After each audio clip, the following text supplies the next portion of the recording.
I do is win, win, win, no matter what. Got money on my mind, I can never get enough. And every time I step up in the building, everybody hands go up.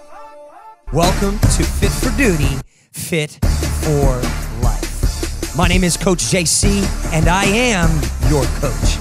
Each week, we bring you an inspiring, winning story, an empowering, motivating, winning word so that you can be your best and win more in life. Thank you for joining us today. And now it's time for you to be fit for duty and fit for life.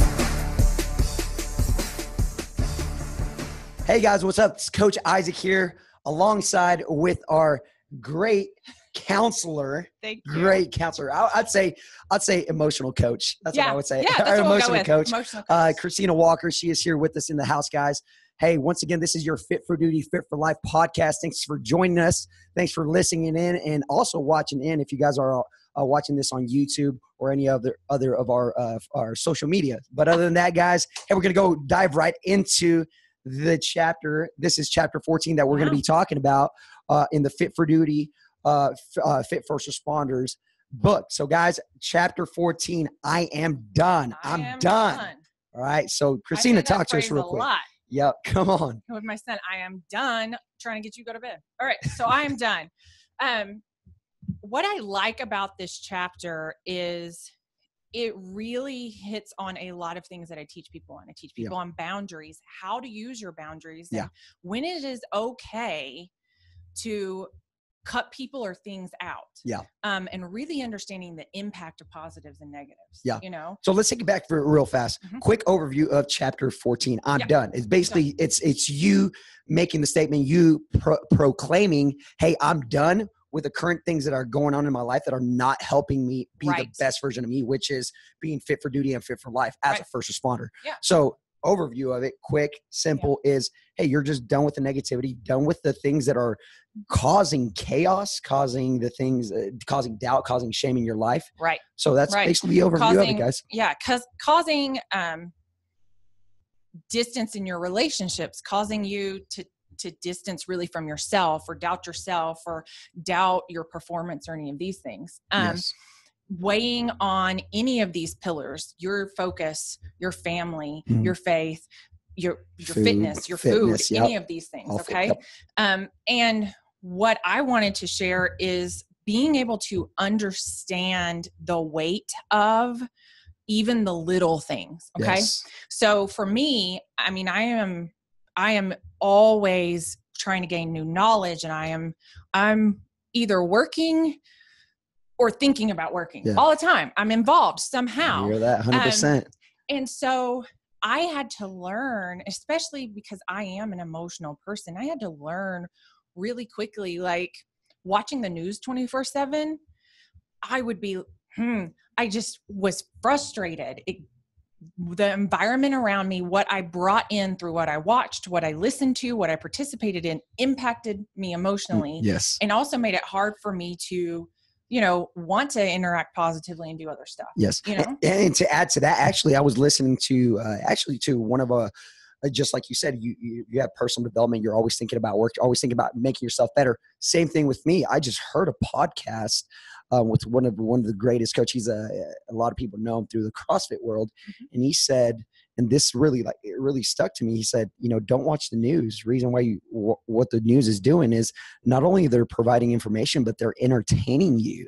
They're trying to entertain you. They're not just trying to put out, all the information. They're only picking out the juicy information. And a lot of times it's the problematic information that they're basically pushing that out in order to grasp your attention.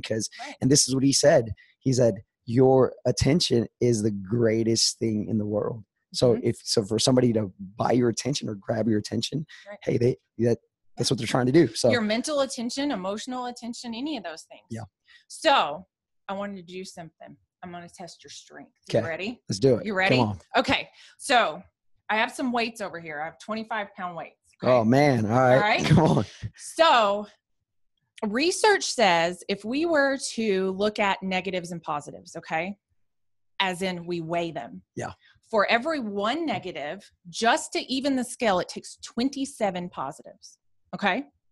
For one negative, 27 positives. One. Wow. So looking at our relationships, okay, you're married. I'm married. Yep. And my husband and I have been together for 20 years. I remember some of our worst arguments. One was over a cereal box. Not lying. Okay. And cereal box. A cereal box. And typically whenever we do something hurtful, negative, we have a negative interaction, or we engage in negative things, it isn't just one. I don't go and just have one drink maybe, or I don't just call my husband an idiot once, we pour it on there. Yeah. And what happens is we don't focus a lot on prevention. We focus on, it's easier to ask for forgiveness. Yeah. Okay. That's true. And what really your energy and attention needs to go into that prevention part. So a lot of what this is talking about. Okay. Yeah. So I took it a little easy on you. Yeah. Because it's 25 pounds. All right. Okay. So this is one hurt. All right. Okay. I want you to have it. 25 pounds of pain. Okay. Hurt.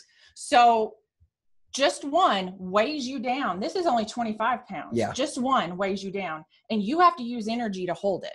Yeah. Okay. Mm-hmm. So now just with this, mm-hmm. you need to be able to walk out your day positively. You need to be able to utilize everything that you have mm-hmm. to interact with everyone, including who gave you that hurt, in a positive way.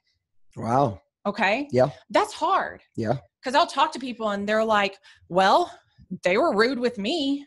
So, yeah, but also the other person that is being the negative person has to realize you're sucking energy from that other person.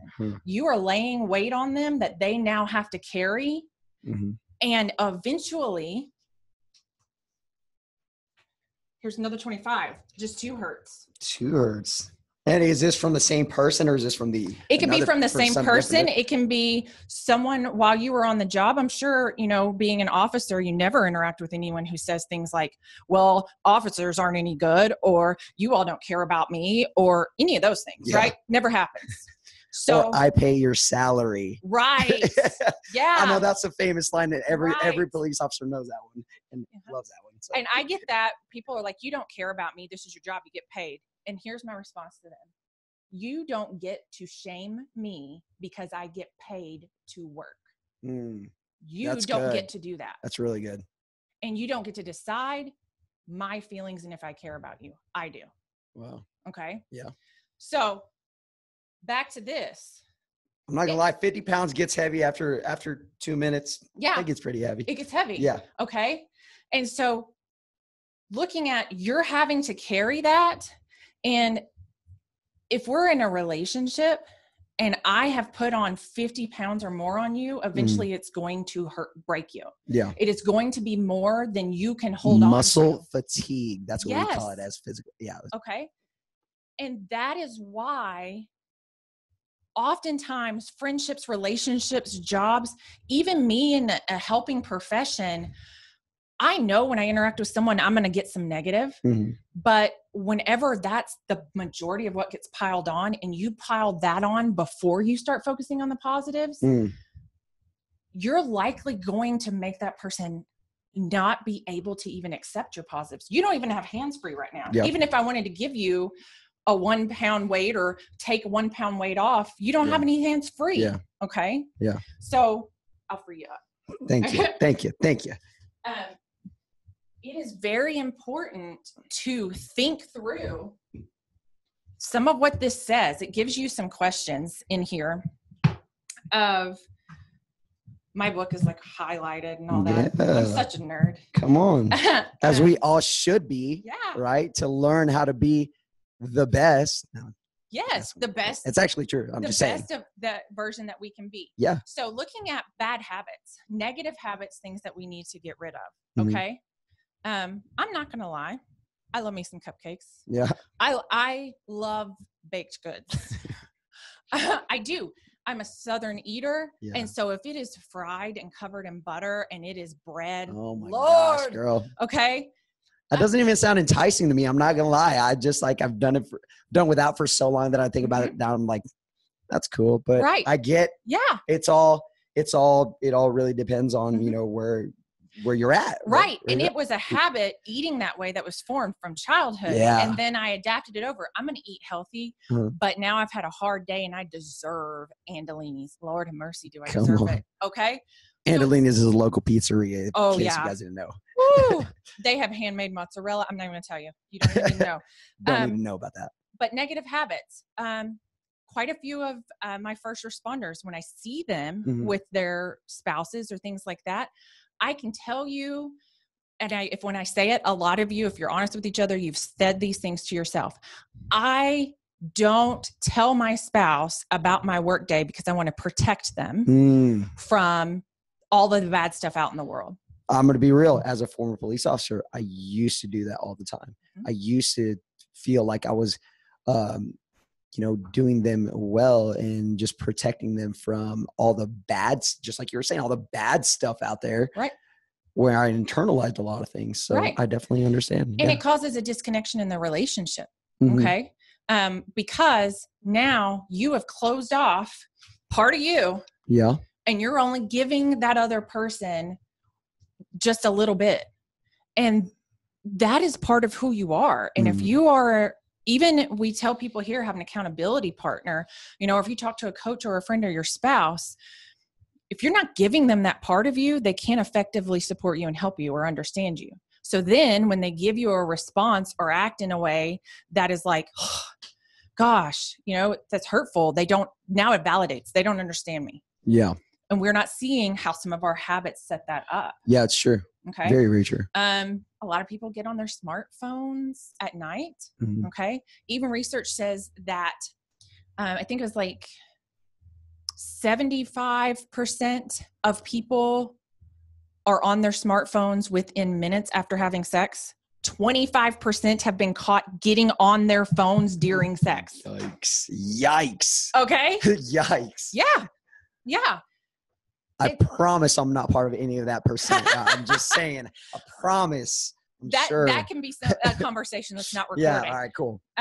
So looking at these and what to replace them with. Okay.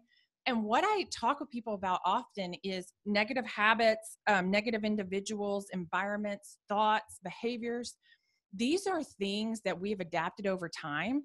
And just saying replace them with something doesn't always give people the tools that they need to actually do that. We got to know what it looks like in action. Yeah. So let's actually talk about those. What are those? We do have internal, we have external, and it talks about it in the chapter, right?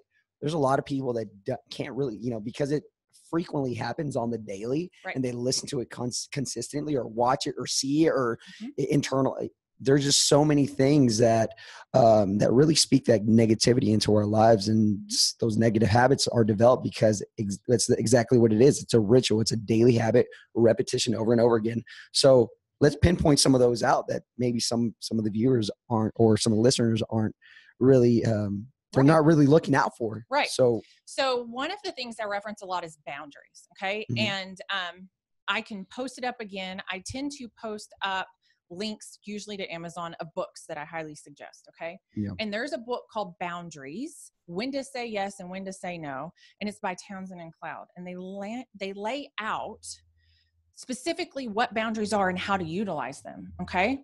And that helps give you action steps. So for me, I get really ticked off when I hear gossip. I can't stand it. It is toxic waste that people are pouring out over everywhere that they're at. And so I got to where if I was in an environment, a work environment, or around people that started gossiping, I just walk up and walk away, get up and walk away. Yeah. And people started learning, either they would come to me and ask like, hey, where'd you go? I'm like, I'm just, you know, to me, it felt like gossip. And I'm not comfortable with that. Yeah. You speak it out, you act it out. I would call people out. Yeah. And even here in the gym, you know, sometimes people give each other a hard time and they're, you know, nobody cares about your feelings and those type things. And I think you've heard me say it. I'll be like, I do. Yeah. I do. I care. Yeah. That's what we always say. Hey, right now you're here, push past your feelings. You know, your feelings are going to get you where you need to get to at the moment. Right. So they're part of it. Yeah. They're part of it. It shouldn't be true. the main focus. Yeah. Okay. But it's those type things. If a TV show comes on, I mean, I treat trauma. Okay. And especially with PTSD and sexual trauma and abuse. And so if there's something that comes on TV that depicts rape or abuse of women or children, I turn it off or ask someone to turn it off. And I'm consistent with it.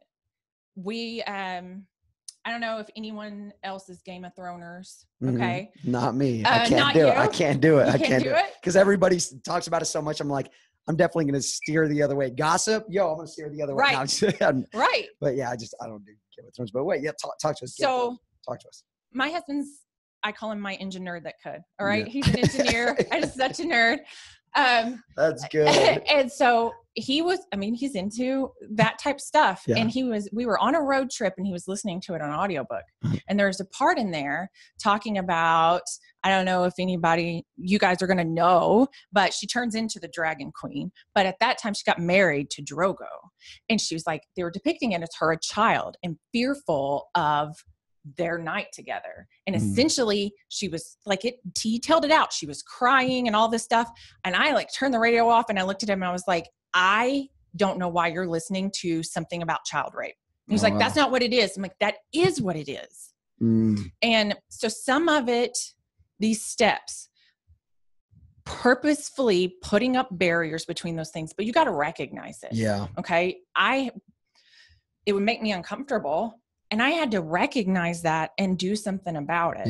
Yeah. Negative people, this is one that people have a hard time with, especially if it's family. Yeah. It's huge. And that's where boundaries will really come into play. And I want to do another video podcast on boundaries because it's got a lot to it. But boundaries is how you do that.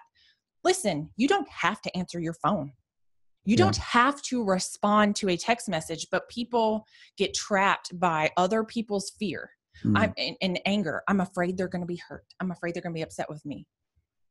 That's there. Hey, and that's a big thing for me. I'm always the guy that, just like you're saying, I'm a coach. So I have a lot of athletes and, I'm always caring about my athletes. I always care about, I always ask them every day, how do you feel? Like in order for me to really, assess where they currently are psychologically in order to get them physiologically in the state that I need them. But at the same time, that's a thing that I'm able to control and I'm able to be aware of.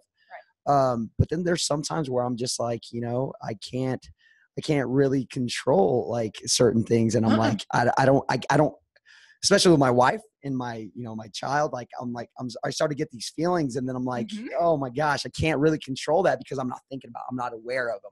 And I think that's what you're saying is the awareness of it. Right. And yeah, I love that. And boundaries helps with that. Okay. Because a lot of people are like, it's not easy to just not answer the phone or to not interact with this person anymore. We have history or this type of stuff. And it isn't about if it's hard. It's about if it actually is best. Okay. If I don't set boundaries with someone in my life who is toxic, they're putting on 50, 70 pounds on me, then I am robbing them of a chance to grow and learn. I am communicating to them, I don't believe you're capable of better.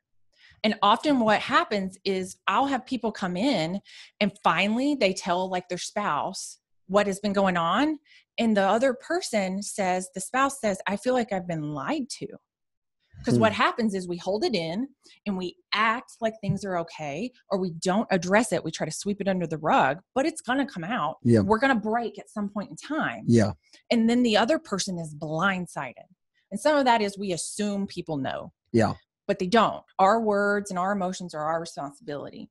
So doing those things, recognizing, okay, bad habits, if it is alcohol, if it is drinking, if it is something like that, you have to do the action steps to keep that out of your life and especially keep it, some people just have abuse. Yeah. It's not an addiction, but they use it to go to sleep. They use it to curb their anxiety in social settings, you know, and that has to stop. You got to put barriers there. Yeah.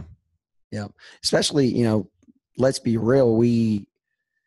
And I don't want to just say society, because this happened to me as well. And the reason why I can speak on this is because I've done this before. It's justifying it. Right. The justification of your actions, the justifications of your behaviors, the justifications of why you do what you do each and every time.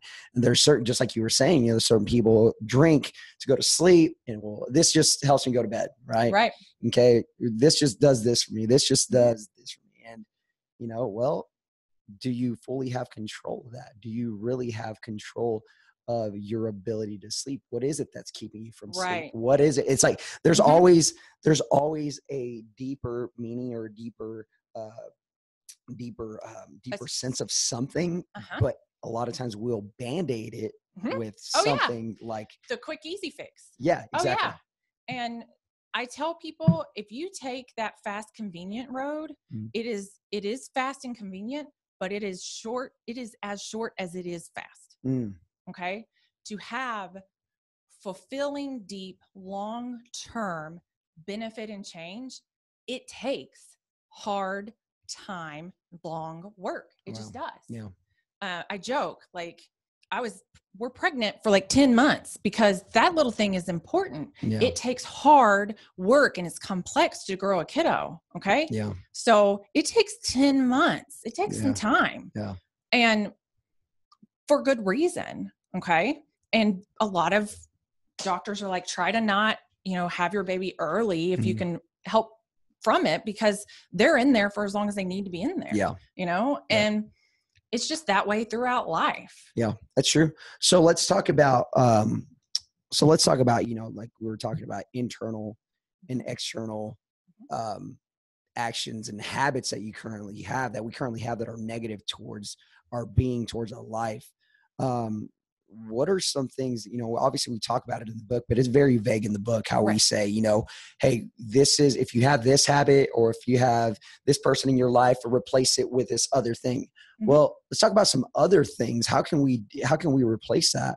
Reason why I say that is because, just like you were saying, it's so easy to say, hey, replace a negative habit with a good habit. Right. Well, what if you don't have the tool? Yeah, exactly. Yeah. What do you know or don't know what that is? What if you've never experienced what that is before in your life? You know, everybody goes through different experiences. Everybody goes through a different lifestyle. So maybe, you know, what would you say are some good avenues, let's say, to, like you were saying, with the gossip? Obviously you get up, you walk out. What's another thing for you that actually helps you develop a positive state out of that negative? So learning and gaining information is one. Okay. And so we have to recognize we don't know the answer to everything, and actually seek it out, either from other people or in different things like that. Seeking out a counselor. You know, I'm not here because I'm the end all be all. I think I'm the best one and you should see me. Yeah. I am here because I want someone to hear about it and go, seeing a counselor is a good thing and it'll be helpful. You know, talking to you guys about nutrition. I remember my personal trainer was like, you should eat healthy fats. And I was like bacon? I'm Southern. Yeah. What do you mean? I don't know what a healthy fat is. And then he said something like dense carbs. I was like, okay, so heavy mashed potatoes. Yeah.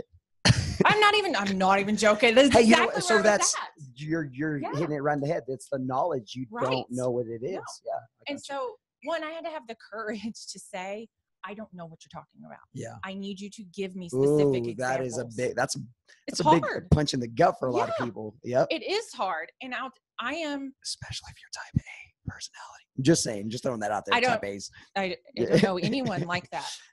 Nobody at all. I'm definitely not me. So asking other people and listening to their advice and trying it. I have so many people that come in and I tell them things and then I see them later and they're like, things really haven't changed. I'm like, are you utilizing any of the skills I told you about? Well, no. okay, you know? Yeah.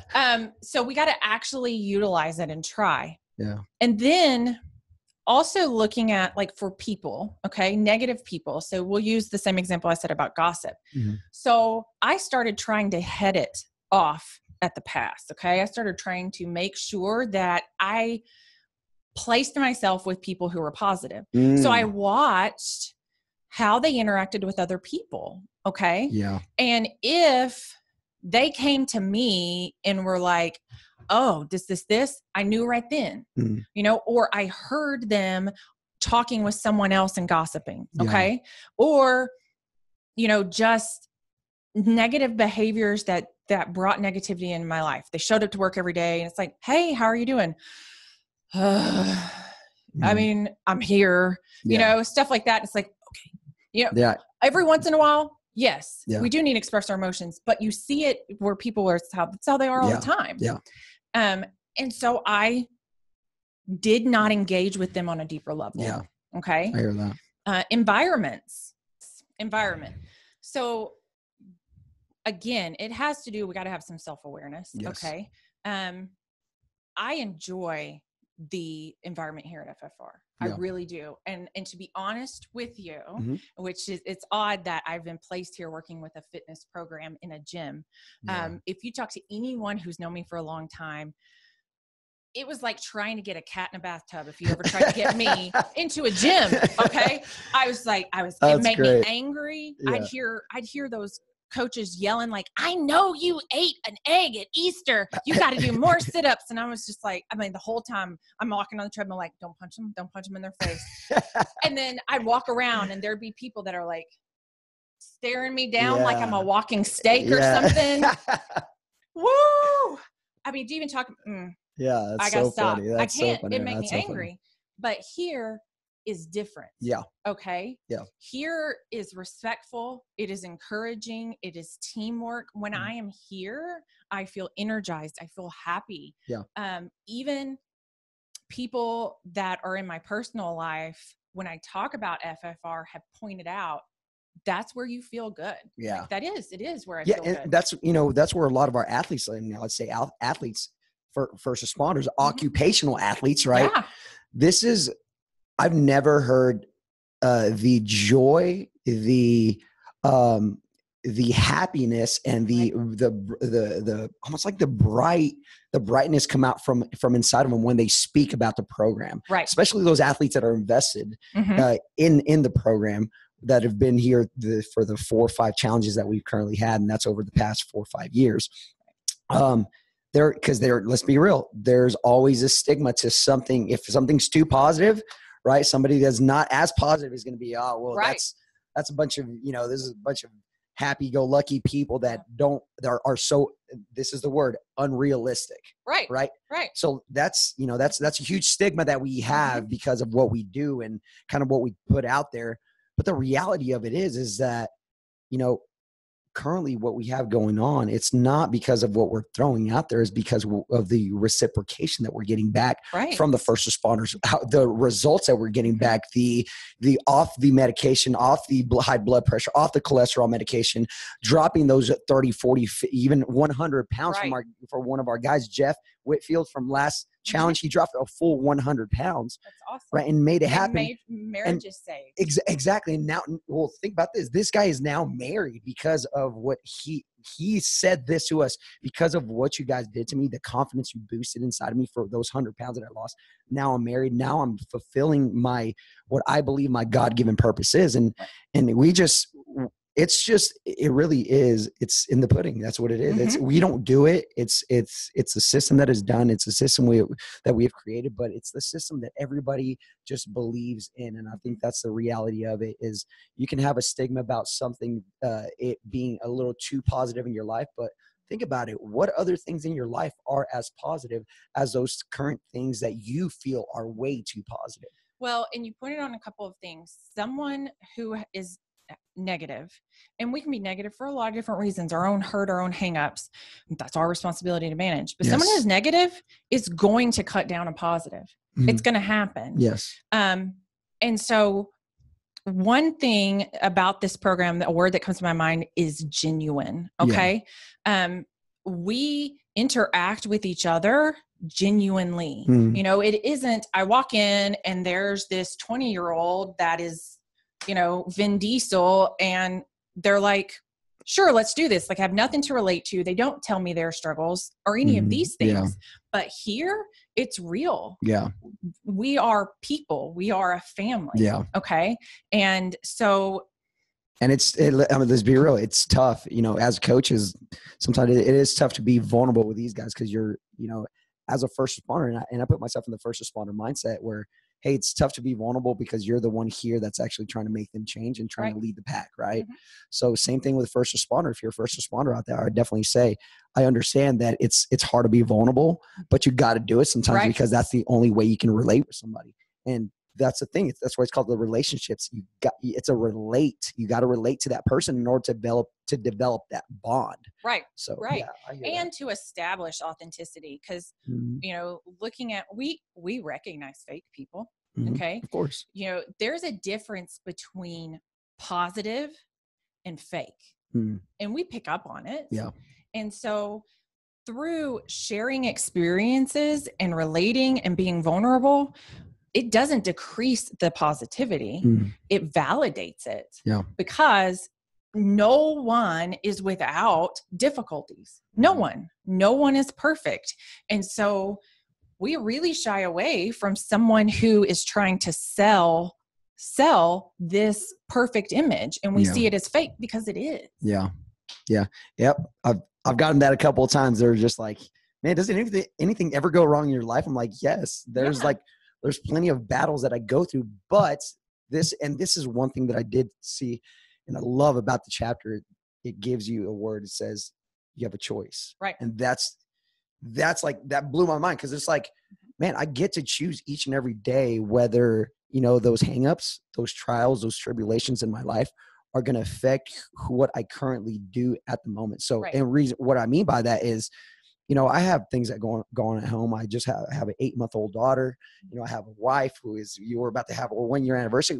I have just so much going on in life, and I do this FFR and I do boot camps and all this stuff. I do so many things in my life, but I know that each and every time, I have the ability to change somebody's life for 1 hour. Anytime I coach somebody, I train somebody, I know my personal choice is, hey, I'm going to choose to actually be present in the moment and see how I personally can affect somebody's life. Maybe it's just with one word. Maybe it's by me just telling them, hey, good to see you. Hey, it's just, or pushing them a little harder on what they're currently doing in the facility. But I think that's the biggest word. And I think that's what everybody should take in. It's the choice. You get the choice to either be positive or be negative. Like it's your choice. And what you're explaining, you know, looking at, you asked me steps. You recognize you have a choice. You own your choice. Yeah. And then you walk it out. Another part of this is we got to do it too. Yeah. Okay. Sure. If I'm, you know, we're going to attract negative people whenever we're negative. Okay. True. And people, if they have good boundaries, aren't going to want to be around us, positive people, because when you're negative, you're going to suck them down. Yeah. So we have to actually walk these things out too. Yes, that's true. Wow. Yeah. And, you know, let's be real with this entire, I want to say the external, I want to say on this one, this is an external thing, an external negative, the media, the way police right now, the way law enforcement is portrayed right now, because of somebody's feeling or somebody's something that happened to somebody, right? Because of the action of somebody, now the entire community of law enforcement, the entire police system is, according to those that have the opinion, corrupt, or they're not doing what they're supposed to be doing. They're not doing it right. So they don't care. Exactly. Exactly. They don't have emotion. They don't have feeling. They don't know what we're about. They don't know what it's like to grow up this way. They don't know what it is to live this way. So which dehumanizes the officer. Exactly. It dehumanizes a person, you know, and right now that is happening to a lot of of groups. Mm-hmm. It is, and we work with first responders, so we're going to focus on the first responders, but it happens with a lot of groups. Yeah. I have even encountered it here with first responders of the stigma related to mental health and a counselor. Mm-hmm.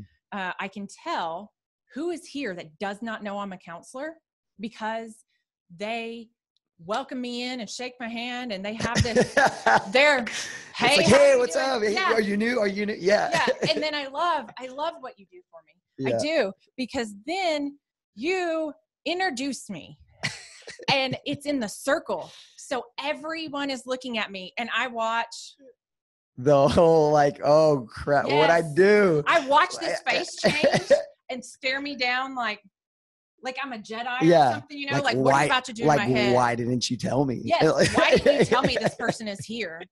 And because there is a certain stigma on mental health and what counselors are about. And hopefully I'm going to make some changes in that area. Yeah, definitely. But I'm saying that also to look at,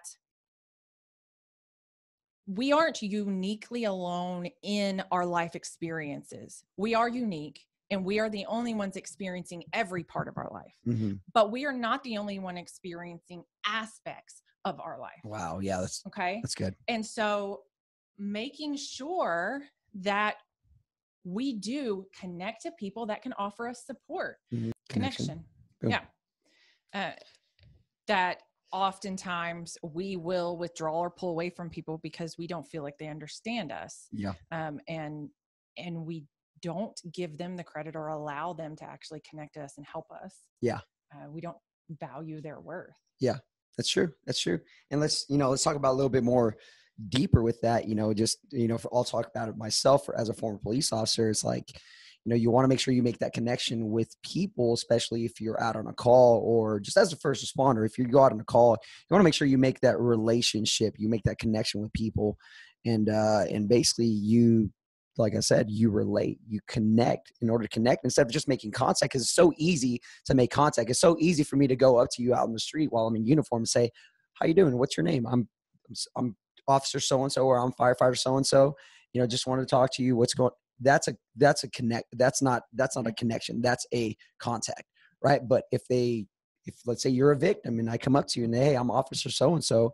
Hey, I heard this is what happened. This is what, tell me a little bit more, like what's going on. And so it's making that connection. And also, having some observation and listening, because I work with victims. I'm a trauma counselor, and it's not always what is portrayed on TV. It's not this damsel in distress that's just crying and please help me. Yeah. I mean, they can be combative. Yeah. They, if you come as a strong presence, they might shut you down. They might have an attitude. Yeah.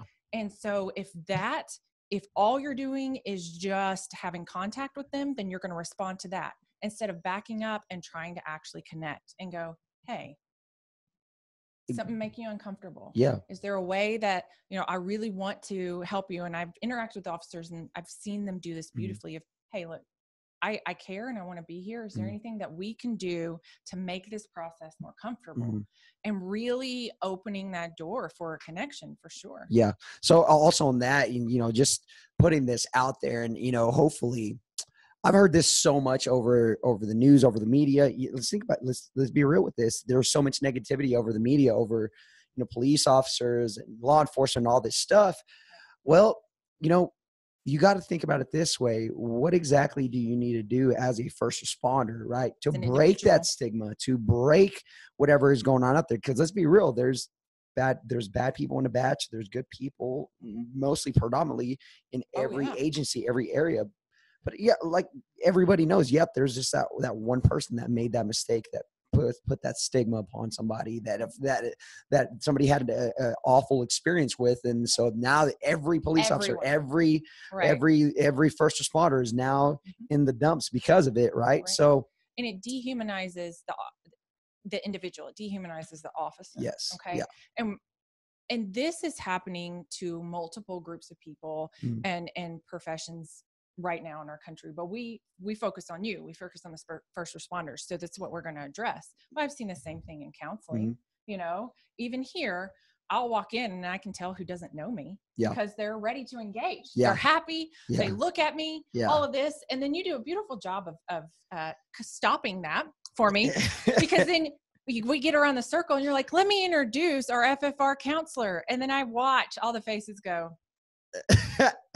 Like, hey, why didn't you tell me that at first? And I'll watch them look around to other people like, did you know? Yeah. Did you know that's who that was? Like, I'm like, dang, man, you didn't tell me? Right. I'm going to like Jedi power into your mind somehow, but it does have a stigma with it. But what that also happens is you dehumanize the person and you do not allow for them to connect with you or supply you with all of the things that they have, all the tools that they have. You discredit it immediately.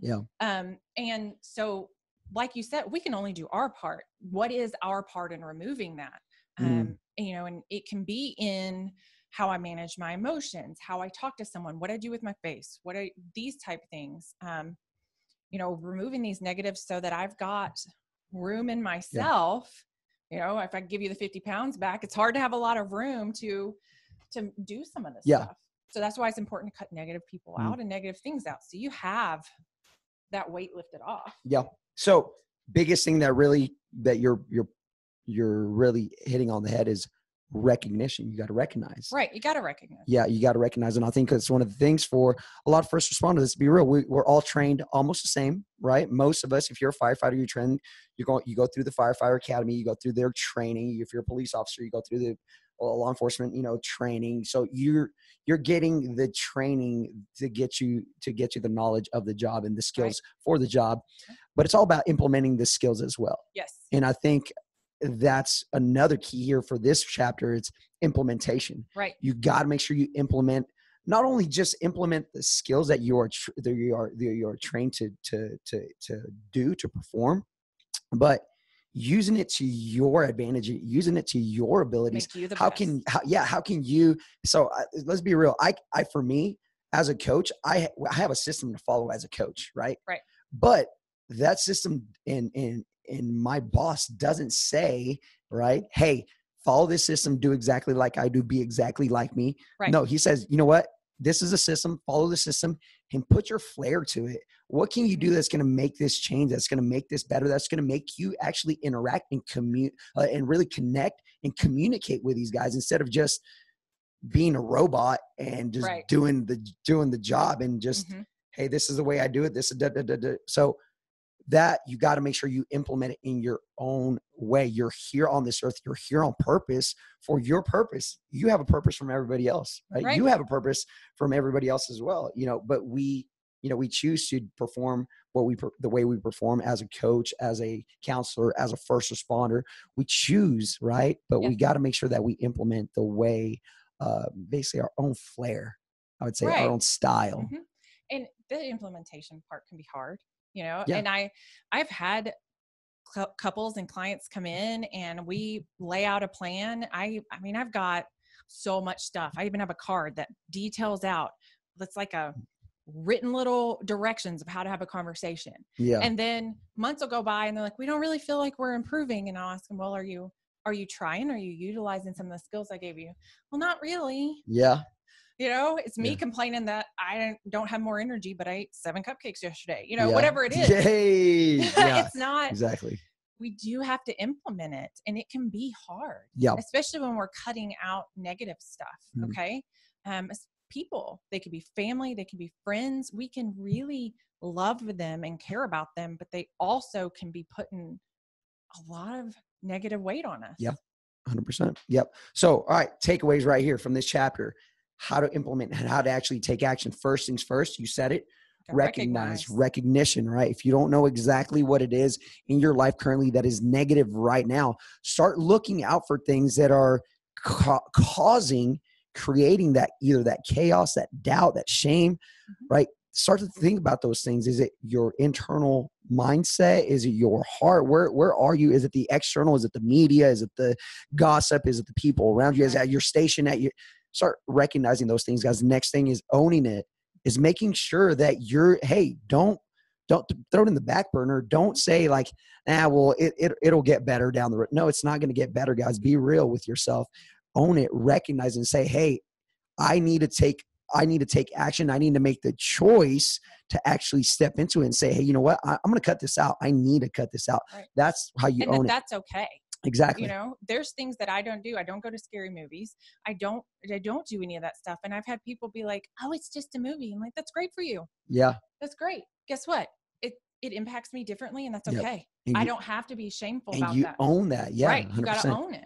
And even if it's small stuff. Yep. And the last and final one is implement it. Do it. Implement it into action. Put it into action, guys. So you know exactly what it is, guys. If you haven't read the chapter 14 on this, I'm done, guys. Done with negativity. But guys, we're about to cut this out. We really appreciate you, Coach Christina. I want to call you Coach Christina, our emotional coach. Right. So thank you so much for imparting into our first responder community. Thank you for imparting into Fit First Responders. Guys, so if you guys have any other questions, if you guys want to reach out to us on a social media platform, if you want to reach out to us on our websites, fitfirstresponders.org, contact us, or at ffronline.tv. If you're not already on there, guys, go check us out. We're going to bring you a lot more videos, a lot more podcasts, a lot more video casts as well, alongside with our girl, Christina. But if you do have any questions, contact us. Is there any way they can communicate? Yes. You can contact me the same way. Now, I am a licensed professional counselor here in Oklahoma, so I'm held to specific legal and ethical standards. Mm-hmm. And integrity is very important to me. So I don't do therapy through any of those social media platforms, but I do communicate about skills. I do give out resources. Okay. So if it's, hey, I want to know more about boundaries, or what was that book that you said? Let me know. I'll communicate back and forth. Or, hey, I want to know more about communication, or I want to know more about these things. And then I'll put something together. We'll put it together. But if it's something like, I want to know how to set boundaries with my mother-in-law. Well, then if you're in my area and you want to speak with me, we'll set up an appointment. Or I will get with you and help get you connected with someone who can help you with that. Okay. So I'm on all of those things as well. Awesome. Well, thank you so much, Christina. Thank you for imparting into the first responder community. And thank you guys for listening. Thank you guys for watching. And hey, stay tuned. We're going to bring you a lot more. If you do have any other suggestions on what you would like to hear a little bit more from our licensed counselor, Christina, just let us know, guys. Shoot us an email, shoot us a message, and we'll get to you as quick as we possibly can. But once again, guys, thank you for listening, and we will see you on the next one. Thank you for joining us today. And thank you for doing your part to be fit for duty and fit for life.